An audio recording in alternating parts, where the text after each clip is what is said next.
जयपुर विधानसभा की कार्यवाही का 20वां दिन है आज। सुबह अब से कुछ देर बाद 11 बजे कार्यवाही शुरू होगी। आज बहुत ही महत्वपूर्ण दिन है। वैसे आपको अगर शुरुआत की बताएं बात 11 बजे की, तो ये प्रश्नकाल के साथ विधिवत कार्यवाही शुरू होगी विधानसभा की।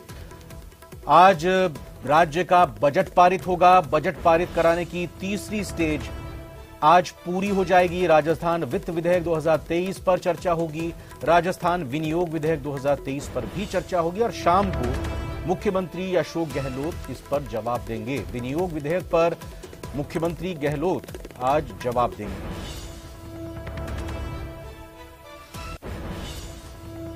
तो आज नजर विधानसभा की कार्यवाही पर रहेगी, क्योंकि आज का दिन खास इसलिए है। आज बजट राजस्थान का पारित होगा विधानसभा में और इस दौरान तीसरे स्टेज की ये कहें कि ये स्टेज पूरी हो जाएगी। राजस्थान वित्त विधेयक 2023 पर चर्चा होगी। विनियोग विधेयक 2023 पर भी चर्चा होगी। सचिन हमारे साथ जुड़ चुके हैं इस खबर पर और जानकारी के साथ। आज का दिन महत्वपूर्ण प्रश्नकाल तो होगा ही, लेकिन उसके बाद बजट भी तीसरी स्टेज को क्रॉस कर जाएगा और शाम को मुख्यमंत्री भी अपनी बात रखेंगे और इस बजट को लेकर महत्वपूर्ण बातें बताएंगे।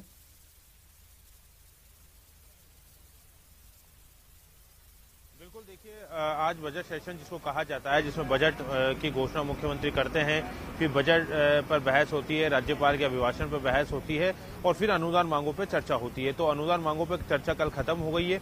जितने बड़े बड़े विभाग थे उनके अनुदान मांगों पर चर्चा हुई और उसके बाद में जो अन्य विभाग है मुख्य बंद से उनको पारित कर दिया गया। अब जो अप्रोप्रिएशन बिल है, यानी राज्य का जो लेखा जोखा है, विधानसभा की अनुमति से सरकार जो खर्चा करेगी पूरे साल, वो बिल आज पास होना है। वित्त एवं विनियोग विधेयक, दो अलग अलग विधेयक और उसके बाद मुख्यमंत्री अशोक गहलोत इसका जवाब देंगे। तीसरी स्टेज है। पहली स्टेज होती है बजट सत्र की, जिसमें राज्यपाल के अभिभाषण पर जवाब दिया जाता है मुख्यमंत्री की तरफ से।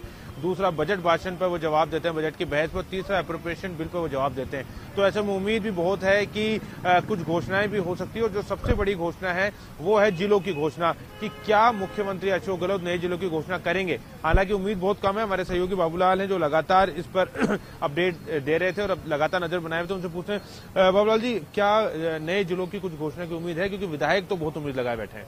उम्मीद तो बहुत लगाए बैठे हैं, लेकिन इस बाबत जो कमेटी बनी हुई राम लुभाया की उसका कार्यकाल बढ़ा दिया गया है, तो और उसकी रिपोर्ट आई नहीं है, उसे देखते हुए लगता है कि फिलहाल जिलों की घोषणा नहीं होगी। लेकिन विधायक नाउम्मीद भी नहीं है। मदन प्रजापति को तो रात भर नींद नहीं आई होगी। कल वो कह रहे थे कि मेरा जिला तो जो है बालोतरा बनने जा रहा है, शायद नहीं बनेगा। कुछ विधायक जो अभी भीतर दाखिल हो रहे थे विधानसभा में, तब मैंने उनसे बात करी थी, तो वो कह रहे थे कि कोई चमत्कार ही आज जिलों की घोषणा करवा सकता है। तो फिलहाल उम्मीद नहीं है, क्योंकि कई और जिलों की मांगे आ गई है, तो सरकार कंफ्यूज है और चुनाव को ध्यान में रखते हुए फैसला लेना पड़ेगा। इसलिए बालोतरा की डिमांड है, ब्यावर की डिमांड है, केकड़ी की डिमांड आ गई है।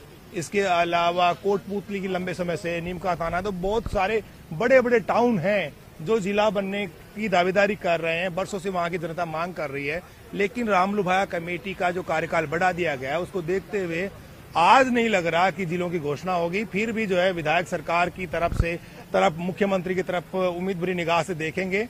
शायद नाउम्मीद ही हाथ लगे। फिलहाल तो ऐसा ही लग रहा है। अमूमन किस तरह से होता है जब अप्रोप्रिएशन बिल पे जवाब दिए जाते हैं, तो क्या कुछ नई घोषणाओं की उम्मीद होती है? आप इतने साल से विधानसभा देख रहे हैं, जो भी मुख्यमंत्री रहता है, क्या इस दिन कुछ घोषणाएं हो सकती हैं, कुछ मांगे, कुछ डिमांड्स पूरी हो सकती हैं, जिलों की ना हो, कुछ और डिमांड्स हो? जी बिल्कुल हो सकती है, क्योंकि मुख्यमंत्री जब भी सदन में बोलते हैं तो कुछ न कुछ देने की कोशिश करते हैं। और आज क्योंकि विनियोग विधेयक पर जब वो जवाब देंगे तो लग यही रहा है कि कुछ बड़ी घोषणाएं होंगी। कर्मचारी कई दिनों से आंदोलन कर रहे हैं, जो पंचायत राज से जुड़े हुए कर्मचारी वो आंदोलन कर रहे हैं, चिकित्सा महकमे से जुड़े हुए कर्मचारियों कुछ आंदोलन है, तो उनको कुछ सौगातें सीएम दे सकते हैं। घोषणाएं तो होंगी और हो सकता है एक दो कुछ बड़ी घोषणाएं भी हो जाए। संभावना इस बात की है, क्योंकि मुख्यमंत्री से जो वर्ग उम्मीदें कर रहे थे, जिनको बजट में कुछ मिला नहीं था, शायद आज उनको संतुष्ट करने की मुख्यमंत्री। सचिन और बाबूलाल, मैं आपसे दोनों से एक चीज और समझना चाहूंगा दर्शकों के लिए, कि अभी जो पिछले दिनों जो कार्यवाही अलग अलग दिनों में हुई है, तो बीजेपी एक तरह से कहें कि सुनियोजित तरीके से या एक स्ट्रेटेजी के तहत अलग अलग मसलों पर आक्रामक रही है। आज के दिन, क्योंकि आज का दिन महत्वपूर्ण है सरकार के लिहाज से, मुख्यमंत्री भी अपनी बात रखेंगे, तो बीजेपी की क्या रणनीति आज बजट पारित होने के दौरान रह सकती है? हाँ बिल्कुल, देखिए मुख्यमंत्री अशोक गहलोत जब आज बात करेंगे तो किस तरह की बातचीत रहती है, बाबूलाल जी से बात कर लेते हैं क्योंकि बीजेपी लगातार देख रहे हैं। एक सवाल है कि लगातार बीजेपी अलग अलग मुद्दों पे घेरने की कोशिश करती आई है। आज क्योंकि मुख्यमंत्री अशोक गहलोत उसमें दौरान रहेंगे, जवाब देंगे, तो बीजेपी की क्या रणनीति है, किससे सरकार घेरेगी? देखिए, बीजेपी ये साबित करने की कोशिश करेगी कि मुख्यमंत्री जिस दिन उनको जवाब पेश करना होता है उसी दिन सदन में आते हैं। मुख्यमंत्री की जो गैर हाजिरी है उसको वो बड़ा मुद्दा बनाने जा रही है।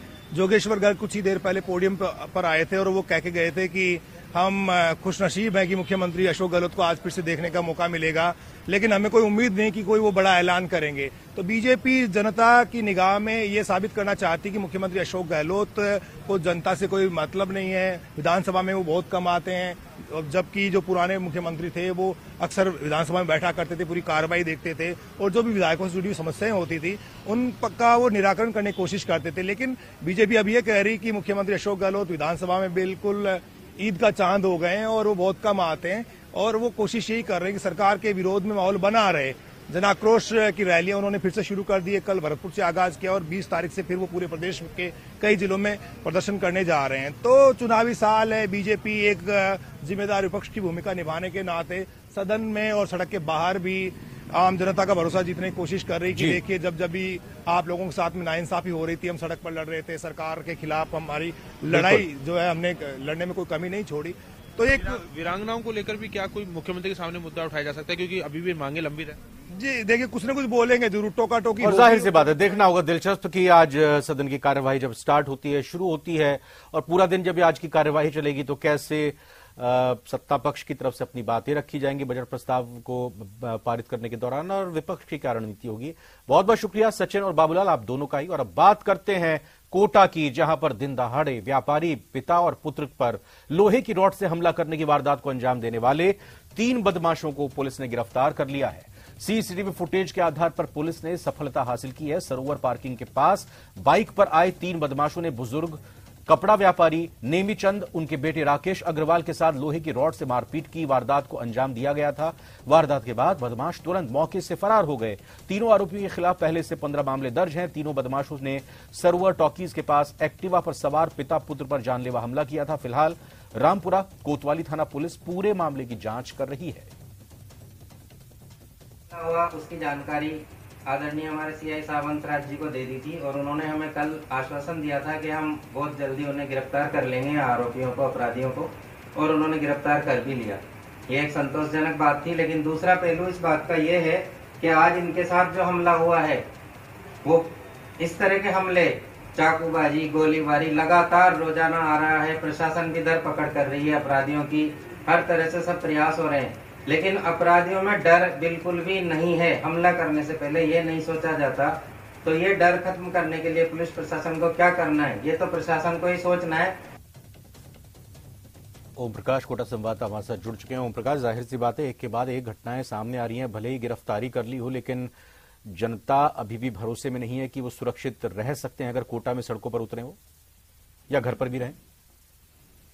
देखिए, निश्चित रूप से पुलिस के अपराध नियंत्रण के दावों पर कई बड़े सवाल खड़े हो रहे हैं, क्योंकि दिन दहाड़े अनजान लोग भरे बाजार के पास में जो है आते हैं और बाइक सवार बदमाश वारदात को अंजाम देकर फरार हो जाते हैं। निश्चित रूप से कई सवाल खड़े हो रहे हैं। हालांकि इसमें पुलिस की दाद देनी पड़ेगी कि तत्परता दिखाते हुए, क्योंकि सीसीटीवी फुटेज पुलिस के पास उपलब्ध हो गए थे। उसके बाद पुलिस की जो गठित टीमें थी और बाजार में से जो बदमाशों को है भागने का मौका नहीं मिला और पुलिस ने चंद घंटों में गिरफ्तार कर लिया। लेकिन ये कहा जा सकता कि इन तमाम प्रयासों के बावजूद भी पुलिस के जो अपराध रोकने के लिए जो दावे किए जाते हैं वो उन दावों पर कई बड़े सवाल खड़े हो रहे हैं। फिलहाल जी शुक्रिया ओम प्रकाश आपका फिलहाल जानकारी के लिए। आगे भी अपडेट जरूर लेंगे आपसे, लेकिन अभी धन्यवाद। और इसी खबर के साथ महारो राजस्थान के इस बुलेटिन में फिलहाल इतना।